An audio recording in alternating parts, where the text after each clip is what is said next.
জলপাইয়ের আচার তৈরি করব। তো প্রথমে মশলাটা তৈরি করে নেব।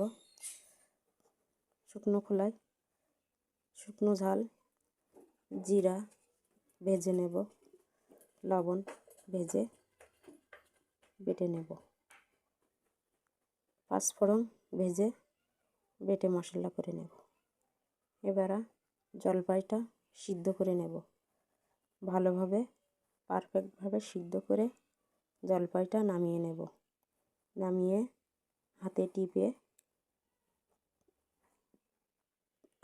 টিপে একটু ফাটিয়ে নেব। হাতে টিপে ফাটিয়ে নিলে মশলাটা ভালোভাবে যায়। এবার কড়াইতে আমি তেল দিয়ে নেব। এখানে আমি 1 কেজি জলপাইয়ের জন্য 200 গ্রাম সরিষার তেল দিয়েছি। তেলটা গরম হলে এলাচ ফল, গরম মশলা দিয়ে দেব। দিয়ে এখানে আদা রসুন বাটা দিয়ে দেব। দিয়ে ভালোভাবে একটু কষিয়ে ভাজা ভাজা হয়ে আসলে জলপাইটা দিয়ে দেব। জলপাইটা দিয়ে এখানে আমি সরিষা বাটা দিয়ে দেব।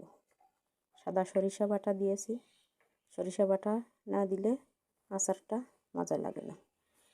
সরিষা বাটা দিয়ে ভালোভাবে নেড়ে চেড়ে একে সব মশলাগুলো দিয়ে নেব। এখানে আমি ঝালের গুঁড়া দিচ্ছি,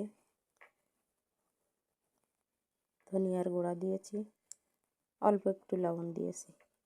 যেহেতু লবণ দিয়ে মশলা করা আছে, অল্প সামান্য একটু লবণ দিয়েছি।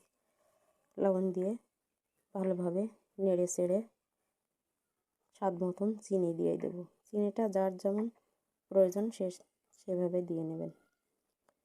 চিনি দিয়ে ভালোভাবে নেড়ে চেড়ে এখানে আমি সেই ভেজে মশলাগুলো গুঁড়ো করে নিয়েছিলাম, সেই মশলাগুলো একে একে দিয়ে দেব। দিয়ে ভালোভাবে নেড়ে চেড়ে নেব। অনবরত নাড়াচাড়া করতে হবে, না হলে তলায় লেগে আসবে। ভালোভাবে নেড়ে চেড়ে সুন্দর করে তেল ছেড়ে আসলে তারপরে নামিয়ে নেব। এভাবে নামিয়ে তৈরি হয়ে যাবে জলপাইয়ের আচার। দেখুন বন্ধুরা, কত সুন্দর হয়েছে আমার জলপাইয়ের আচার।